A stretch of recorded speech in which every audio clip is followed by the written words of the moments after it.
E aí, galera do Halogênios, tudo bem com vocês, gente? Tudo jóia? Nós aí somos mais de 1.000 integrantes nessa nossa comunidade, né? Quero aí agradecer a participação de todos vocês, né? Nós estamos fazendo aí uma legião de vitoriosos, tá? Vai embaçar um pouquinho, eu estou usando uma webcam aqui que ela não aceita muito movimento, mas não tem problema, tá? Qualquer coisa eu mudo aí para outra web, beleza? Então é o seguinte, o tio John está muito feliz, né, de estar cumprindo essa meta aí com vocês. Agora é o nosso primeiro simulado, é a primeira resolução de simulado, viu? Eu mandei para vocês semana passada, então quem ainda não fez, faça primeiro, né, para você agora fazer um diagnóstico, o que você precisa ainda muito em química, tá? Aí eu fiz uma mescla entre um pouquinho de orgânica, um pouquinho de fisicoquímica, um pouquinho de geral, um pouquinho de ambiental. Espero que tenham gostado. E depois me falem, né, quantas você acertou. De 15, eu coloquei aí mais ou menos 45 minutos, justamente que é o tempo que você tem no Enem, até um pouquinho menos que isso, né, que seria o mais interessante aí, um pouco menos de 3 minutos por questão, porque você ainda tem que passar para gabarito, né? Então, tem todo esse problema aí, tá? Foi mal, né? Não fez o tanto que você queria. Analise isso como uma forma de você analisar como você está em alguns conteúdos. Então, não é que você não é um bom aluno em química, não é isso. Né? Porque o que apareceu nessa prova não é o que você mais domina. Tá? Então, vamos treinar para nós ficarmos bons nisso. Tá? Beleza? Então, seguinte. A primeira questão do simulado, né, e aí se vocês quiserem que eu compartilhe com vocês todas elas, a gente pode ir compartilhando aqui sem problemas, tá? Ó, essa primeira questão aí, ela fala, é uma questão que envolve ambiental, né? Ela vai falar aí sobre desodorantes, sobre a substituição dos gases CFCs pelos hidrocarbonetos. Isso é algo muito interessante, né? A princípio, ele vem no texto falando que os CFCs, eles são gases que durante muitas décadas interferiram na camada de ozônio e ainda interferem na camada de ozônio. Essas duas reações aqui mostram isso, tá? Esse componente aqui é um CFC, o dicloro de fluor metano. Percebe que lá em cima, lá na alta atmosfera, né, esse componente, esse CFC, ele recebe uma sobrecarga de ultravioleta e ele acaba tendo uma cisão, formação de radicais, olha aqui, ó, uma cisão homolítica. E o cloro atômico, ele é um catalisador para a quebra do ozônio, para a degradação do ozônio. E se o ozônio começa a se degradar, entrar em desequilíbrio, nós temos aí uma filtragem menor dos raios ultravioleta. Né? Então, mostrando o tanto que o CFC é maléfico. Né? Isso ficou comprovado principalmente na década de 80 para 90. Tá? Então, assim, ó, aqui embaixo, ó, ele fala que a preocupação com as possíveis ameaças à camada de ozônio baseia-se na sua principal função, que é o quê? Proteger a matéria viva na Terra dos efeitos prejudiciais do excesso de ultravioleta. A absorção de ultravioleta pelo ozônio estratosférico é intensa, o suficiente para eliminar boa parte. Então, ele está falando sobre os aspectos positivos do ozônio para nós, filtrar muito da radiação ultravioleta. Tá? A finalidade da utilização de gases substituintes, qual que é a finalidade? É substituir o CFC por gases que sejam inofensivos à camada de ozônio. Entende? Então, esses hidrocarbonetos aqui, eles são utilizados como propelentes, né, como substâncias ali dentro para transportar fragrâncias, né, que estão ali dentro do aerosol, né, que estão ali no aerosol, que compõem o aerosol, tá? Substituir o CFC por hidrocarbonetos. A leitura é substituir. Então, ó, substituir o CFC, exato, pois não reagem com ozônio. Os hidrocarbonetos, eles não reagem com ozônio, isso é verdade. tá? E eles substituem muito bem ali no cilindro, no aerosol. Certíssimo. Letra B, servir como propelente, certo. Pois são muito reativos? Gente, se eles fossem muito reativos, os hidrocarbonetos do tipo alcanos, você não iria substituir eles, né? Substituir os antigos CFCs, que são chamados de freons, você não ia substituir por hidrocarbonetos. Na verdade, você coloca ali alcanos do tipo isobutano, butano. Por quê? Porque esses gases, eles são menos reativos, eles são mais inertes. Aí sim faria todo sentido. Então, essa letra B, ela já está totalmente errada. Tá? Capturar o freon, nada disso, tem nada a ver. Reagir com ar, exatamente o que você não quer. Você quer é que esses gases só sejam utilizados para transportar alguma substância ali dentro do cilindro. Tá? Impedir, barulheira aqui, mas vamos lá. Impedir a destruição do ozônio pelo CFC, pois os hidrocarbonetos gasosos reagem com a radiação ultravioleta? Não, gente, não reagem com a ultravioleta. Tá? Não tem nada a ver. Destruir o CFC? Não é destruir. É evitar de utilizar o CFC. Entende? Beleza? Ok? Então, a questão 1, a resposta era a letra A. Certo? Questão muito boa. Interessante que você saiba muito sobre CFC e sobre os gases que eventualmente substituíram ele. Tá? Como gases propelentes e como gases de refrigeração. A questão 2, ela vai falar aí sobre chuva ácida. Ela fala que 2/3 dos rios na costa leste dos Estados Unidos registram níveis crescentes de alcalinidade. Alcalinidade é o mesmo que basicidade. Com que suas águas se tornam cada vez mais perigosas para a rega de plantios e a vida aquática. Informaram cientistas, tá? O título é Chuva ácida faz com que os rios fiquem alcalinos. Vamos lá, gente. O aumento da alcalinidade, meu povo, o aumento da basicidade. Talvez você não encontrou lógica nisso, né? Como que a chuva ácida pode interferir para que o rio fique mais básico? Parece um contrassenso, né? Então vamos lá nos itens. A chuva ácida, ao cair nos rios, ela deixa o rio alcalino? Não, se for simplesmente pela chuva em si, ela tem natureza ácida, tá?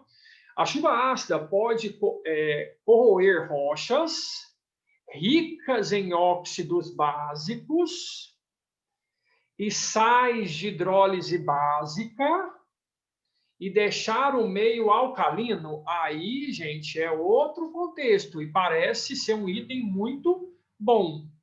Entende? Você tinha ali rochas, muitas vezes calcárias, né, substâncias alcalinas que estavam ali impregnadas, imóveis. Essa chuva ácida, ela promoveu a corrosão daquele ambiente, o desgaste daquele ambiente, o intemperismo daquele ambiente. Então, agora, óxidos básicos e sais básicos, tipo calcário, eles se espalham.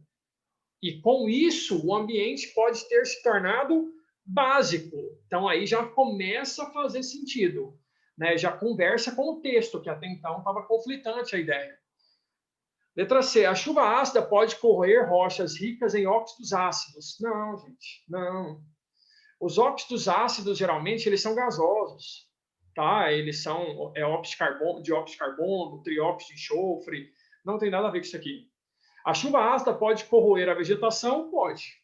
Arrastar matéria orgânica e deixar o meio mais alcalino? O que tem a ver a matéria orgânica com deixar o meio mais alcalino?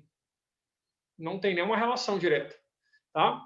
O aumento da alcalinidade não se deve à ação da chuva ácida, sendo um processo natural de modificação do meio. Tá, mas isso não conversa com o texto. O texto afirma que a chuva ácida propiciou esse ambiente alcalino. Então, uma questão muito boa, uma questão que você tem que avaliar item a item e ver qual é o item lógico, né? A questão 2 aí é a letra B, certo? Ok? A questão 3, ela fala sobre um projeto, né, chamado de Residência Resíduo Zero, né, que foi lançado em 2016 em Goiânia, né? tio John mora em Goiânia, não sei onde você mora, mas um dos 7 pontos definidos por esse projeto é que o lixo orgânico doméstico, lixo orgânico, ele seja transformado em adubo através da compostagem, através das caixas biodigestoras. Nas caixas superiores ficam minhocas e restos de alimentos, lá em cima, ó. E na caixa inferior acumula-se o composto líquido nutritivo com função de adubo. Então, é um adubo natural obtido da compostagem, certo? Beleza? Então, ele te mostra aqui os 7 princípios desse projeto, Resíduo Zero. Aqui, gente, é importante que você saiba, em relação a... Estou com os papéis aqui, né? Em relação à compostagem, acho que aqui todo mundo sabe um pouquinho de compostagem, né? Transformação da matéria orgânica aí, do lixo orgânico seu em adubo natural. Então, um conjunto de técnicas, né? A compostagem, para estimular a decomposição de materiais orgânicos, né? Com a finalidade de obter, num menor tempo, nutrientes, né? Obter ali matéria estável, rica em substâncias úmicas, nutrientes, minerais, tá? Então, adubo natural obtido a partir da matéria orgânica, isso é compostagem, né? Um conjunto de práticas que levam a isso de forma rápida, tá? Então, no contexto desse sistema de compostagem, verifica-se que não há produção de odores desagradáveis, pois o uso de minhocas substitui... Não, gente, olha só. Nesse processo de degradação, é possível, sim, que haja formação de substâncias com cheiro desagradável. Tá? Isso não há um impedimento. Tá? Você tem uma degradação da matéria orgânica em nutrientes, tá? Então, em adubo. Então, esse processo de exalar algum cheiro característico, isso pode acontecer. Tá? Essa prática, apesar de eficiente, é nova. Gente, compostagem é nova. Transformar lixo orgânico em adubo, isso é novo? Não é, né? E de difícil aceitação? Claro que não. Devido à decomposição rápida, a compostagem doméstica se torna inócua para os aterros sanitários. Olha só, essa decomposição, gente, se ela for via processo natural, vamos lá, o processo ser tão rápido, talvez não é tão realidade assim, né? Na verdade, você cria, né, uma situação para que a decomposição seja feita no menor tempo possível, tá? Mas não é um processo industrial isso aqui, né? É um processo que demanda a ação da natureza, então não é tão rápido assim, tá? E se torna inócua para os aterros sanitários. Você concorda que não é o que ele está propondo aqui? Ele está propondo aqui uma situação, olha no texto aqui, ó, um projeto de residência, não é um projeto de aterro sanitário. Se evita a aeração do material em decomposição para evitar a presença de insetos e pragas. Olha só, esse processo de degradação da matéria orgânica aqui, você concorda comigo que em nenhum momento ele fala, olha aqui, ó, 7 pontos defendidos por esse projeto é que o lixo orgânico doméstico é transformado em adubo, né? Aqui, ó, talvez você tivesse lido, né? É difícil de ler aí, né? Porque ficou muito pequenininho aqui. Deixa eu ver aqui se no meu, se no seu ali. Ficou muito pequeno aí, né? Para você analisar a partir da imagem, tá? Mas o que fica muito evidente aqui, ó, no contexto desse sistema de compostagem, verifica-se se evita a aeração do material em decomposição para evitar a presença de insetos e pragas. Na verdade, gente, o processo de aeração, ele ajuda a ser mais rápido, mais eficiente, porque aí a oxidação, ela é muito mais intensa, entendeu? Ela é muito mais intensa na presença de oxigênio. Quando você limita a quantidade de oxigênio, aí esse processo ele tende a ser um processo mais lento, tá? Um processo que vai ser muito muito mais mal cheiroso, tá? Então, não há esse evitar. Simplesmente você vai deixar, né, os agentes decompositores atuarem. A matéria orgânica ela vai ser transformada em humus. Humus, terra úmica, é uma terra nutritiva, tá? É uma terra ali ideal para aquele tipo de plantio, entendeu? Ali, teoricamente, não é para ter metal pesado, não é para ter ali micro-organismos patógenos, entendeu? Você está obtendo uma matéria úmica, uma matéria hipernutritiva para um determinado plantio futuro, tá? Entendeu? Então, o que está totalmente afim do texto é, com certeza, essa letra E. Tudo bem? Ok? A questão 4, ele fala sobre o ciclo do carbono, né, onde os combustíveis eles são produzidos e o oxigênio, isso aqui é a fotossíntese, não é? Que produz lá os açúcares, por exemplo, né, os compostos oxigenados, né, principalmente, e oxigênio, né, se você for pensar na fotossíntese aqui, ó. E aqui é o processo de respiração celular, onde esses açúcares são oxidados a CO2 e água. Né? A gente obtém muita energia a partir desse processo. Tá. Neste ciclo, a formação de combustível está vinculada à conversão de energia. É importante aqui que você visualize que no processo de fotossíntese, você concorda que ali você transforma energia luminosa, energia eletromagnética, luz, certo? Ó, você transforma energia luminosa em energia química. Não é esse o contexto aqui? Né? São reações de oxidação, não tem nada a ver com energia térmica, não tem nada a ver com, vamos lá, energia... Você não está transformando aqui energia eletroquímica em calor. Não está. Energia cinética, que cinética é essa? Não.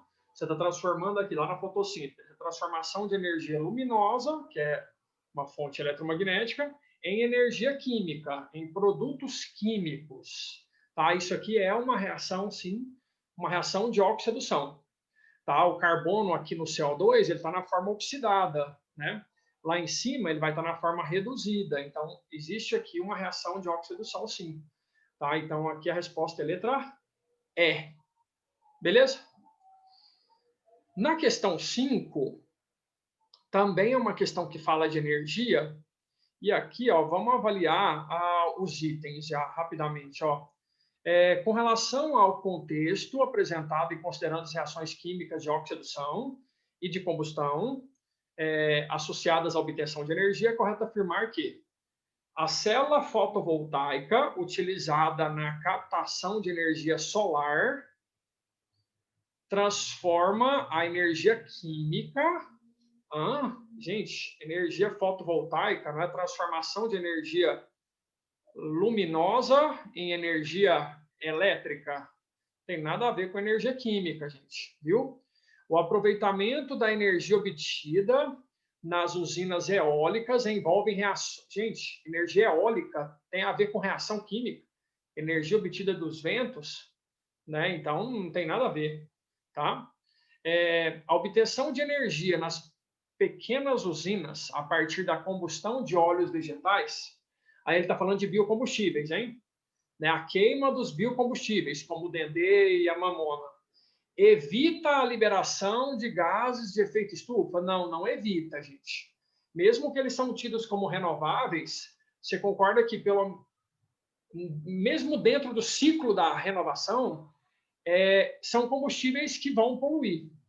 O saldo aí não é zero, eles poluem menos, tá? Mas eles são poluidores sim. O calor obtido a partir das reações de combustão está associado à diferença entre a quantidade de energia necessária para a ruptura das ligações e a energia liberada na formação de novas ligações. Isso é verdade, tá? Quando você tem ali uma reação, essa reação, ela tem o reagente, concorda que ali as ligações serão rompidas. E no produto, as ligações serão formadas. Então, o saldo energético disso aqui é o que a gente chama de ΔH. Entendeu? As rompidas são endo. Toda ligação rompida é endo. Toda ligação formada é exo. Então, o saldo entre essas energias é o que a gente chama de ΔH, que numa queima, esse saldo vai dar negativo, porque o processo é exotérmico. Então, esse item está totalmente correto. Tá? E a letra E, a utilização de biodiesel como fonte de aquecimento é eficiente porque todo o calor liberado na queima desse combustível se transforma em energia elétrica. Gente, não existe processo desse jeito aqui. Tá? Então, essas transformações de energia, elas não são 100%. Vocês veem isso muito na física, né? Nos ciclos lá térmicos, né? Você tem uma parte da energia calorífica aqui sendo transformada em energia elétrica. 30%, 40%, mas não é todo, não é uma situação ideal isso aqui. Tá? Então, a questão 5, vamos olhando aí, ó, a questão 5 é a letra D de dado. Tá? A questão 6, ele fala em química verde, né? A química verde, ela pode ser definida como a criação, o desenvolvimento e a aplicação de produtos e processos químicos para reduzir ou até eliminar o uso e a geração de substâncias nocivas na saúde humana. Se não puder ser, se não tiver como ser eliminado, pelo menos diminuir o impacto. Um recurso de geração de energia que obedeça a esse princípio, vamos lá, gente. Quando você fala em sustentabilidade, quando você fala em menor geração de impacto, combustíveis fósseis, esquece. Tá? Então, petróleo bruto, carvão mineral, tá? Outros, usina nuclear é a base de fissão, gera lixo nuclear, que gera um impacto terrível, porque nós vamos ter que preocupar com esse lixo durante séculos, né? Usina termoelétrica usa carvão, a maioria delas, combustível fóssil, também não faz sentido. Agora, biocombustível, vamos lá, gera impacto? Gera, mas os impactos são menores, então eles já se adequam à química verde, tá? Então, letra C. Tudo bem? A 7.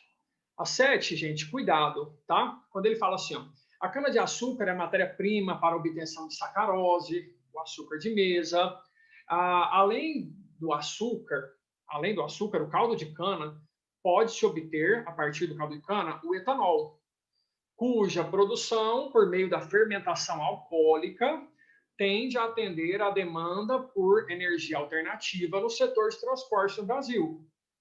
Considere o processo de fermentação alcoólica, as substâncias nele envolvidas e a importância de combustíveis no cotidiano. Assinale a alternativa correta. Então tá, letra A. A sacarose é classificada como um polissacarídeo. Errado. Ela é um disacarídeo. Tudo bem? A frutose e a glicose são hidrocarbonetos? Não, gente, são açúcares. Hidrocarbonetos só tem carbono e hidrogênio. São carboidratos a glicose e a frutose, tá? A cana-de-açúcar apresenta grande teor de sacarose, é verdade. Que ao ser hidrolisado produz glicose e frutose, é verdade. Que são isômeros de função, é verdade. Ué, professor, então esse item está certo. Pois é, gente, mas presta atenção. Coloque esse item como uma situação a ser analisada, porque tudo que está escrito aí está certo. A sacarose é um disacarídeo. Quando ela é hidrolisada, ela forma 2 monossacarídeos. E a glicose e a frutose é C6H12O6. Só que a glicose é um aldeído, tá? Ali na glicose tem um aldeído e na frutose tem uma cetona, tá? Como diferença entre elas. Então, elas são isômeras de função. Tá tudo certo aí. Letra D. O etanol obtido pela fermentação alcoólica da sacarose tem um poder, olha lá, ó, tem um poder calorífico maior que o da gasolina e do diesel, o que gera maior energia e faz com que ele tenha maior rendimento em termos de quilometragem. Gente, em termos de quilometragem, o etanol rende mais? Claro que não, gente. Em termos de autonomia, ele rende muito menos, tá? E, na verdade, o etanol ele é obtido assim, ó, a primeira etapa, hidrolisa o disacarídeo. Aí, depois, a glicose ela é convertida em etanol e CO2. Isso na fermentação alcoólica. Tá? Então, esse item aí está furado. E o último, na síntese do etanol, feita por fermentação alcoólica, ele narra bonitinho, ó. A sacarose presente no caldo de cana é convertida em glicose e frutose pela ação da enzima invertase e posteriormente a glicose é convertida em etanol e CO2. A letra E, ele narrou o processo todo. Na letra C, ele narrou só uma parte do processo. Então, por isso, a resposta correta é a letra E. Por quê? Porque ele quer saber aqui, ó, considerando o processo como um todo. Então, o processo é hidrólise do disacarídeo e depois a fermentação em si, que é transformar em etanol e CO2. Então, a letra E é o item mais completo. Cuidado, porque a letra C é um distrator muito forte. Se você não leu todos os itens, você teve problema. Beleza? A questão 8, ela vai falar sobre sabão, tá? Essa cadeia hidrocarbônica aqui é uma cadeia apolar, lipofílica, e essa cabeça é uma cabeça polar, hidrofílica. Então, o sabão, a facilitação da limpeza apresentada no texto, né, essa ação do sabão, lembra que ele é anfifílico, ele atua nas duas áreas de afinidade. Vamos lá, a água tem apenas a função de unir-se à gordura. Gente, água com gordura, unir? Não, tá? A molécula de sabão, por apresentar parte da cadeia polar e parte apolar, interage simultaneamente? Sim, anfifílico. A gordura, por ser polar, errado. A água une-se às moléculas de gordura? Errado. As moléculas de água, por serem polares, separam-se das moléculas de sabão? Não, ela vai unir a essa parte, que é a cabeça do sabão. Certo? Então, essa questão 9 já, né? É a letra B de bola. 8, quer dizer, né? É a letra B aí. Certo? Agora, a questão 9, gente, ele vai falar sobre o mundo contemporâneo, né? É marcado pela grande capacidade de comunicação e tal. Dentro desse contexto, a necessidade de construção de dispositivos como baterias eficientes se tornou um nicho dentro da indústria eletrônica. Né? E aí, em relação aos processos eletroquímicos, vamos lá. Uma bateria é uma célula eletrolítica? Está errado já. Por quê? Porque uma bateria é um conjunto de pilhas.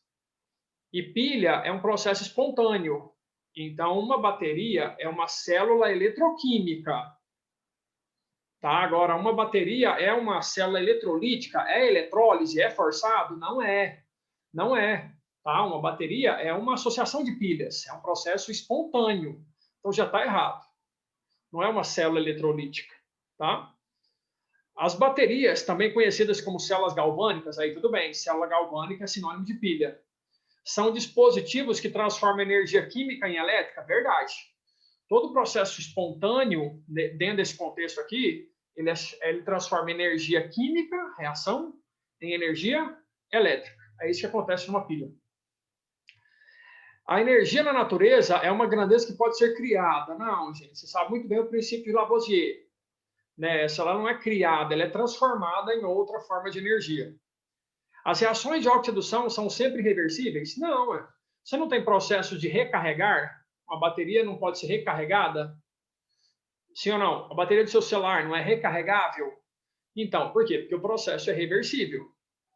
A combustão de um material não é uma oxidação. Gente, toda combustão, o combustível vai oxidar e o oxigênio vai reduzir.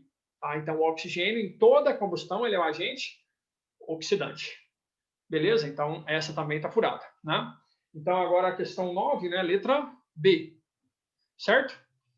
Questão 10, a falar de panela de pressão. Né? Como que a panela de pressão ela cozinha o alimento mais rápido?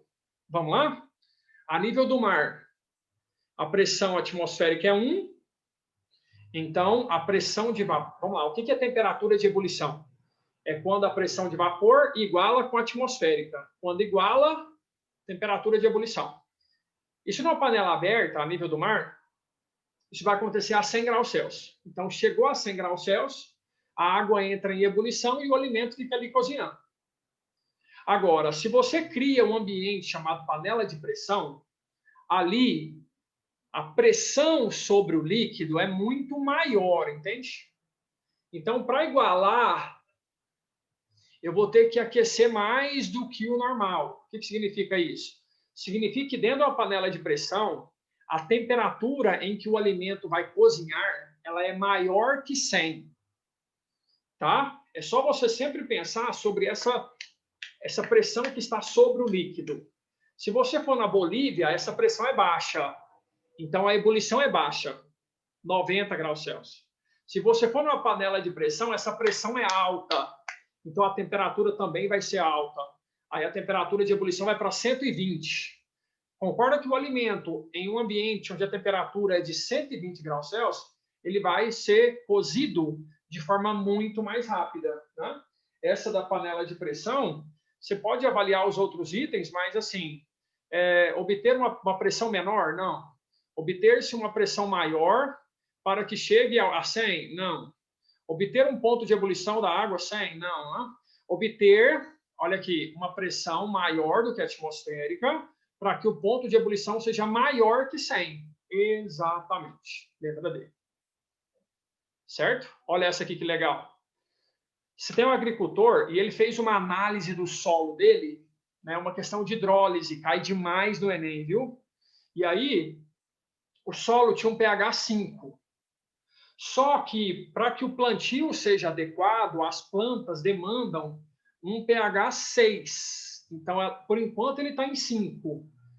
E ele precisa levar isso para 6. Então, ele tem que fazer o solo ficar menos ácido. Então, ele vai ter que adicionar alguma substância básica, entendeu? Para fazer o pH subir. Era 5 para subir para 6. Então, você vai ter que procurar, dentre as alternativas, qual substância tem caráter básico. Então, vamos lá. NaCl é neutro. Esse sal, ele vem de base forte e ácido forte. Ele é neutro. Não me interessa aqui. Esse óxido, geralmente, os óxidos ametálicos, eles são ácidos. Eles são óxidos ácidos. Não me interessa aqui. Esse sal, assim como o primeiro, ele vem de base forte e ácido forte. Ele é neutro. Também não me ajuda. A letra D, cloreto de amônio. O amônio vem de base fraca. E o Cl vem de ácido forte. HCl é forte. Então, sempre tem um predomínio do forte. Então, se a base era fraca e o ácido era forte, esse sal tem caráter ácido. Então, a letra D também não me interessa, né? É um sal de caráter ácido. Agora, a letra E, gente, você lembra lá? Cal viva, cal virgem.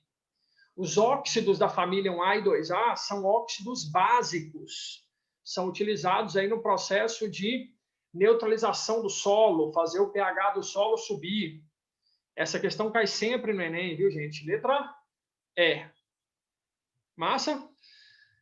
12 vai falar de indicadores, ácido base, fenolftaleína, o suco de repolho roxo, que o tio John, no Instagram dele, esses dias, fez até um merchan lá, e o azul de bromotimol. Aí ele fala assim, ó, em meio ácido, cada um deles tem a sua determinada cor, e meio básico, uma outra cor. Eles são indicadores.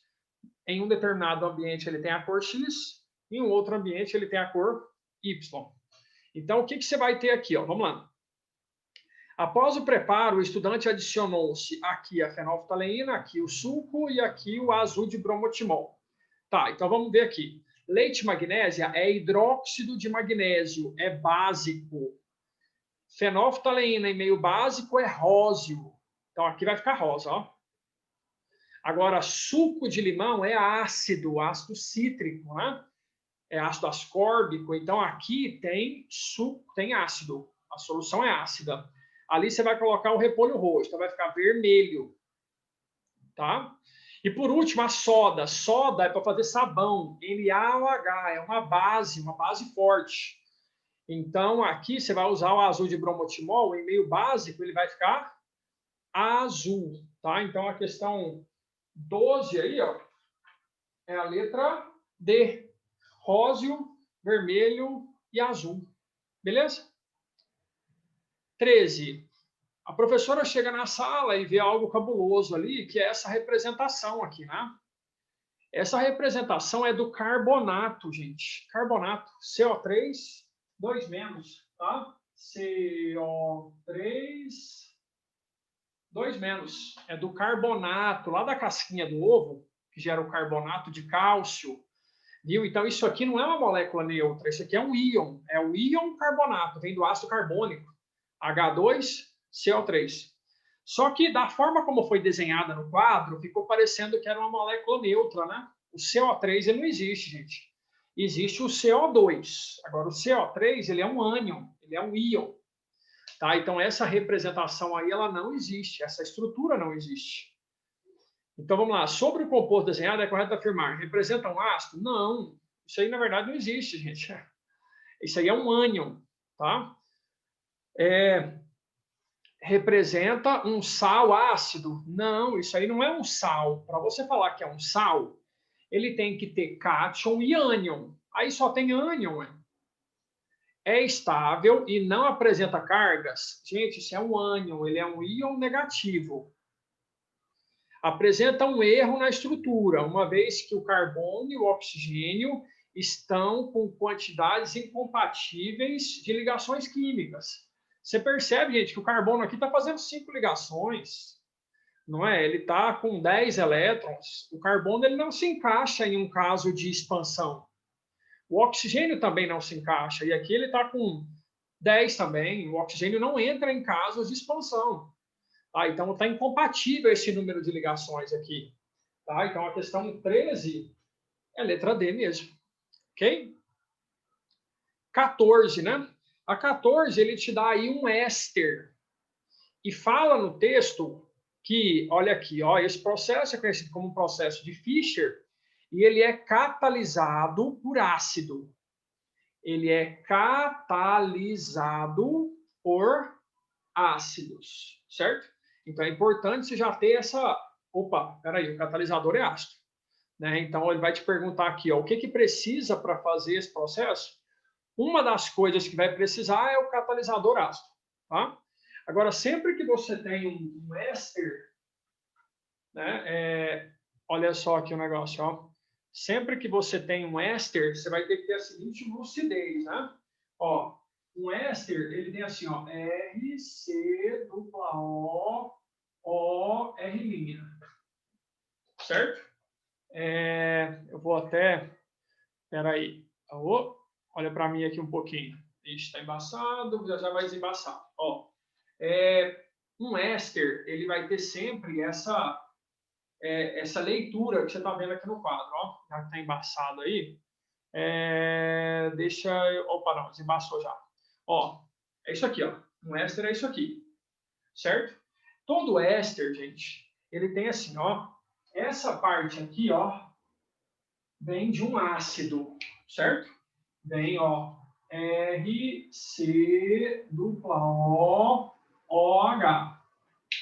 certo? E essa outra parte aqui, ó, vem de um álcool, beleza? Então, aqui, ó, olha aqui. Então, sempre que você tiver um éster, você faz esse procedimento.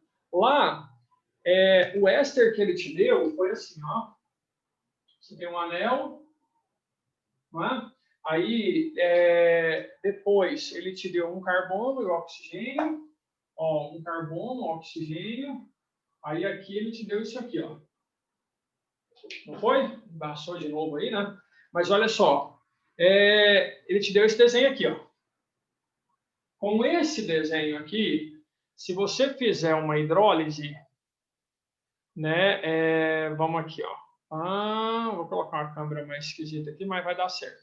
Ó, se você fizer aqui, nesse éster aqui, uma hidrólise, igualzinho eu fiz aqui em cima, o que vai acontecer? Presta atenção.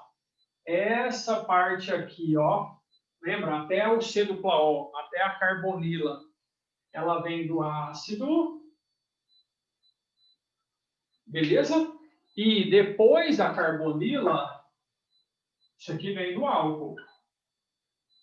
tá? Em relação ao meu desenho, isso aqui acabou ficando virado aqui, né? Mas essa é a leitura. Então, qual que é o ácido que nós tínhamos aqui? Ó, o ácido aqui é o ácido acético, ó. É o ácido lá do vinagre, é o ácido etanóico. Agora, o álcool aqui, ó, é um álcool de cadeia mista, né, gente? Ó, olha aqui, ó, PAN, PAN, OH. Esse é o álcool, tá? Você pode chamar esse álcool de fenilmetanol, porque tem um carbono aqui fora. Então, fenilmetanol, que tem um carboninho aqui, ó. Ou você pode chamar de álcool benzílico. Álcool benzílico, certinho? Então, olha só, deixa eu compartilhar aqui de novo com vocês, ó. O que acontece? O que eu vou precisar de usar na questão 14? Ácido acético, aqui, ó, né? Álcool benzílico, ali, ó. E o catalisador que ele falou no texto, tem que ser ácido, então, ácido sulfúrico, letra E. A última questão que ele nos fornece aí é uma questão de radioatividade, certo? É a última questão aí desse simulado. A primeira coisa que você tem que olhar aqui, ó, que é uma questão de meia-vida, é uma questão que tem um decaimento aqui, ó, que ele começa lá no tempo zero, a atividade era de 400, tá? Esse tipo de gráfico, para você coletar a meia-vida nele, você vai ter que ver qual que é o tempo necessário para que a atividade se reduza à metade. Então, você olha aqui, ó, opa, para cair de 400 para 200, demorou quanto tempo? Aí você vai traçar uma vertical aqui, ó, na mãozinha, ó, na mãozinha, puf. Concorda que foi nesse momento aqui, ó, a mãozinha está em cima do 35 dias. Então, o que significa isso? Significa que o tempo necessário para que a amostra se reduza à metade, o período de meia-vida dessa questão é de 35 dias. Certo? Beleza, o período de meia-vida é de 35 dias. Aí ele vai perguntar assim para a gente, ó, no processo de decaimento, o tempo decorrido para que ele vá para 25, para que a atividade decaia até chegar a 25, ele chama aí de MBQ, né? Que é uma unidade de atividade radioativa. Eu quero que você entenda assim, ó. Quando a atividade era 400, é o meu ponto de partida na análise. Quando ela cai para 200, ela caiu a metade. Isso aqui já foi uma meia-vida. Lembra? Meia-vida é o tempo necessário para que a atividade se reduza a metade. Depois de 200, ela vai cair para 100. E aí foi mais uma meia-vida. E de 100, ela vai cair para 50. E aí foi mais uma meia-vida. E de 50, ela vai cair para 25. E aí foi mais uma meia-vida. Então foram 4 meia-vidas. Como cada meia-vida é de 35 dias, o tempo total aqui vai ser 35, 35, 35, 35. 140 dias. Esse é o tempo total. Outra observação. Nessa questão, eu esqueci de te fornecer os dados de número atômico. Então, você precisaria de uma tabela periódica. Essa é uma observação importante, tá? Porque no Enem a gente já tem os dados na questão. Ali ele fala que o nióbio, né? Que eu tenho uma tabela aqui na minha frente, que é mais fácil. O nióbio, ele vai ser transformado em molibdênio. Isso está escrito no texto. Ó, nióbio, ele vai se decair para molibdênio. Então, o nióbio, que tem um número atômico 95, desculpa, o número de massa, né? Desculpa. O número atômico dele é que você tinha que olhar na tabela periódica, é 41. Ele vai se transformar no molibdênio, que também aqui em cima, ó, você viu aí que ele escreveu molibdênio 95? 95 é a massa. O molibdênio, que é o filho aqui, ó, ele já tem um número atômico 42. Aí ele quer saber qual que é o tipo de partícula que está sendo emitida para essa transmutação acontecer. Gente, sempre que emite uma beta, o número atômico aumenta em 1 unidade, segundo a lei da radioatividade. Então, aqui, ó, você precisaria de ter essa compreensão, ó, que o que está sendo emitido aqui é uma beta. A beta não muda o número de cima e faz o número de baixo aumentar em 1 unidade. E com isso você encontra o gabarito letra E. Beleza, gente? Então você viu que aí teve um pouco de equilíbrio, teve um pouco de radioatividade, né? Teve um pouco de orgânica, teve um pouco de impacto ambientais, né? Se a gente for avaliar, teve pressão de vapor relacionada à panela de pressão, nós tivemos hidrólise, pilhas e baterias, um pouquinho de tudo, né, gente? Eu quis colocar aí, na verdade não dá um pouquinho de tudo, né, porque são só 15 questões. Mas obrigado, né? Obrigado aí pelo contato, pela interação. Qualquer dúvida, pode mandar no Telegram, tá? Quem não fez ainda, está acompanhando a resolução. Fique ligado, os próximos simulados, procure fazer, tá? Beleza? Um grande abraço para todos, tá? Vou mandar isso aqui para vocês agora. E aí, até a próxima, tá? Valeu, tchau, beijo, beijo. Até mais.